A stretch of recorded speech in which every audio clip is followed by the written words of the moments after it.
Okay, so picture this. You've got this huge international bank, right? And it's just drowning in alerts, potential financial crime flags popping up constantly. Yeah, more than any single office could possibly handle effectively. It's a massive volume problem. Exactly. A real logistical nightmare. So here's where things get interesting. Some of these big players are now looking at something called the Offshore Alert Center model. Mm-hmm. Trying to get a handle on that flood. Yeah, exactly. And what's really key about this strategy, based on what we're seeing from sources like FinCrime intelligence, is that it's about centralizing intelligence and compliance work, often moving these operations to places where costs are lower. Right, lower operating costs. It's a strategic play, really. It is. It's about optimizing how they use their resources for, a really critical function. Absolutely. So for anyone listening who's maybe wondering, okay, what exactly is this model? Well, that's what this deep dive is all about. We want to unpack it. Understand why institutions are going this route. Yes. Why are they doing it? What are the actual benefits they're seeing? And, crucially, what are the potential downsides, the challenges, the things you really need to watch out for? And we should mention our insights today are drawn heavily from the analysis by FinCrime Intelligence, so it's grounded in expert reporting. Definitely gives us that behind-the-scenes look. And if you think about the bigger picture here, I mean, the scale of the problem financial institutions are facing is immense. Huge. It's this relentless pressure, not just identifying, but efficiently managing this, just this mountain of alerts, suspicious activity, money laundering, tax evasion. Especially when you get into the complexity of offshore accounts and structures. Precisely. That adds another layer. Right. And this offshore alert center model, according to our source, it's designed specifically to tackle that. Head on, yeah. It's structured to handle, well, everything from that first crucial filter, the screening and triage of AML, fraud, sanctions alerts. The initial noise reduction, basically. Yeah. And then moving on to those important first-level investigations when something actually looks a bit off, a bit suspicious. And it's not just about spotting problems. A really core part is the escalation process. Okay. Making sure that cases needing a deeper look get documented properly and sent up the chain, whether that's to internal teams or maybe even law enforcement. Right. So the big goal here, as FinCrime Intelligence puts it, is really twofold. Boost operational efficiency, Get things done faster and more smoothly. while also making absolutely sure they stay compliant with all the regulations. It's strategic consolidation, really, trying to get the best results through this focused structure. Okay, so let's get down to specifics then. What does the day-to-day actually look like inside one of these centers? What are the core functions? Well, the source breaks it down pretty clearly. First up, you have alert management, Okay. which is essentially reviewing and prioritizing that huge volume of alerts coming from the systems, deciding, what needs looking at now. Makes sense. Triage. Exactly. Then there's data analysis. This is the initial look at customer activity, geographic risks, where the money's moving, and spotting unusual transaction patterns. Wow. Okay. That sounds like sifting through a lot of data. It is. And then a really critical piece, sanctions screening. Ah, yes. Checking against restricted lists. Precisely. Identifying any potential dealings with sanctioned individuals, companies, or even countries. Super important. Absolutely critical. And when something does look like it might be high risk, that triggers case creation. Okay, so formalizing it. Yeah, formally escalating it, usually to the onshore compliance teams who have the resources for, deeper investigation or filing necessary reports. Like SARS, suspicious activity reports. Exactly. So these centers often provide reporting support too, helping prepare those often complex SARs for the regulators. And I guess there needs to be some checking involved. Definitely. That's the final piece mentioned. Quality assurance, regular audits, internal controls, just making sure the process is working correctly and accurately. So it sounds like a pretty comprehensive first line of defense, actually. It is. And importantly, as the source highlights, these offshore teams aren't just siloed off somewhere, are they? No, not at all. That's a key point. There's significant coordination needed. With who? With their colleagues back on shore, the main compliance teams, and also with regional risk officers. It has to be integrated. Okay, so collaboration is built into the model. Ideally, yes. The design is meant to ensure that the findings from the offshore center feed seamlessly into the bank's overall compliance and risk framework, not just operate in a vacuum. Okay, that makes sense. So we know what they do. Now let's really dive into the why. What's driving institutions to set these centers up, especially given, the pressures on global finance? Well, one of the biggest drivers, and FinCrime intelligence really emphasizes this, is cost efficiency. Right.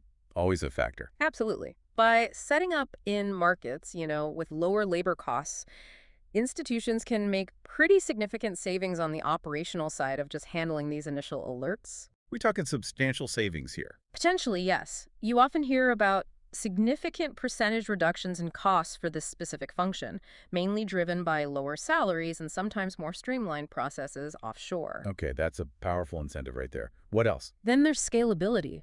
This is huge. Meaning they can grow or shrink easily. Exactly. If suddenly there's a surge in alerts, maybe a new regulation kicks in or there's some big global event, these centers can often scale up their capacity much faster, much more flexibly than just relying on existing onshore teams. More agile then. More agile, yeah.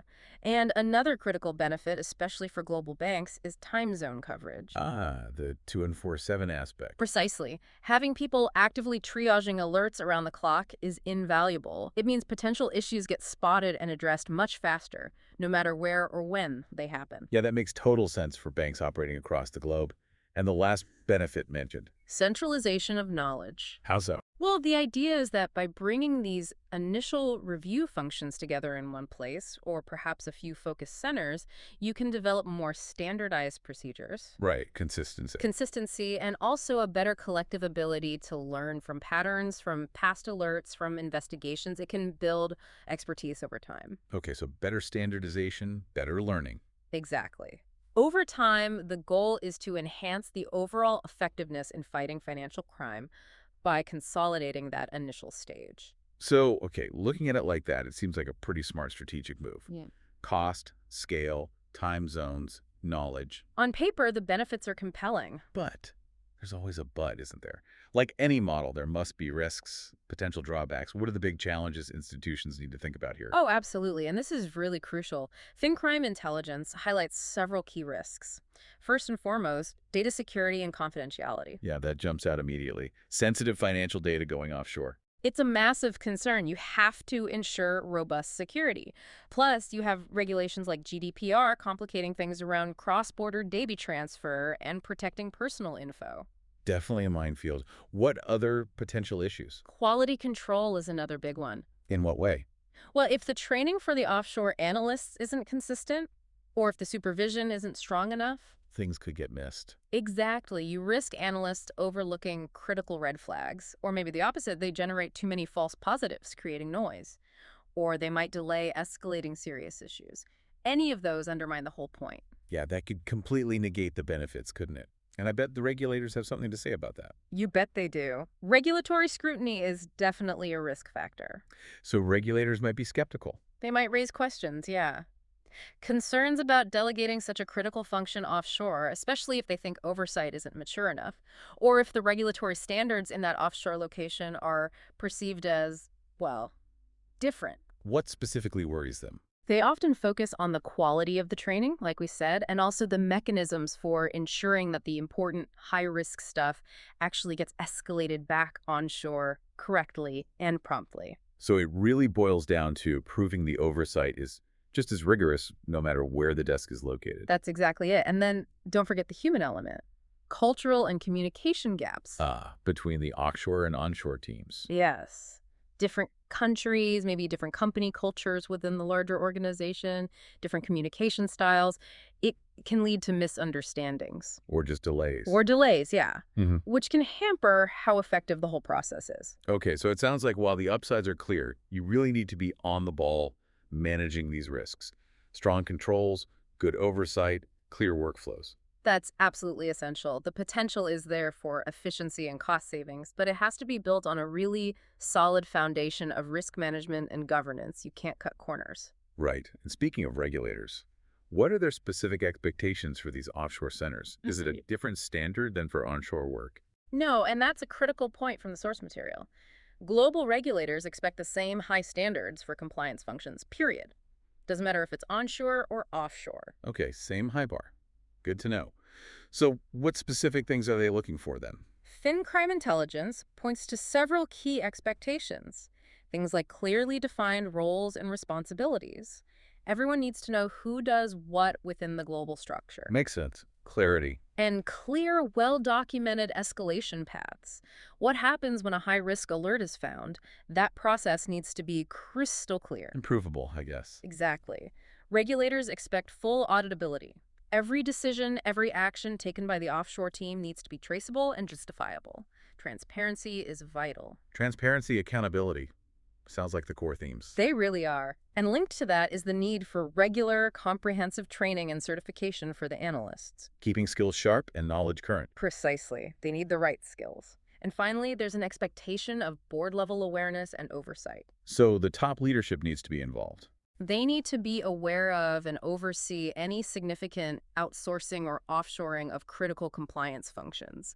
It can't just be an operational decision buried somewhere. Right, so it's not just about setting up an office somewhere else. It needs deep integration and oversight right up to the top. Exactly. And the source stresses these centers must be fully aligned with the institution's overall enterprise risk management, How they manage all risks. and their specific anti-financial crime AFC strategies. They can't be standalone islands. They have to fit into the bigger picture. Okay, this has been really insightful. Let's try and pull this all together. If you had to give our listeners the main takeaway about this offshore alert center model, what would it be? I think the core message is this. The model can be a really valuable tool. It offers a potentially cost-effective, scalable way for big institutions to handle this massive wave of financial crime alerts. Well, it's not automatic success. Definitely not. It's not a magic bullet. As FinCrime Intelligence makes very clear, whether it works effectively really depends on getting several things right. Such as? Robust governance, proper staffing skilled, well-trained people, seamless integration with the onshore teams, clear, consistent policies, ongoing effective oversight, and maybe most importantly, Yes. a strong embedded compliance culture throughout the entire organization, regardless of where people sit geographically. Okay, so to wrap up then, this offshore alert center model, as we've seen through the lens of FinCrime Intelligence, offers banks a way to tackle the alert overload. Centralizing that initial screening offshore brings potential cost and scalability wins. But it comes with its own package of risks: data security, quality control, regulatory hurdles, communication gaps. These all need careful, proactive management. And the bottom line for regulators is same high standards apply onshore or off. No exceptions. Which leaves us with a really interesting final thought for you, the listener, to consider. What does this growing trend towards offshore alert centers mean for the global fight against financial crime overall? Yet what are the bigger implications?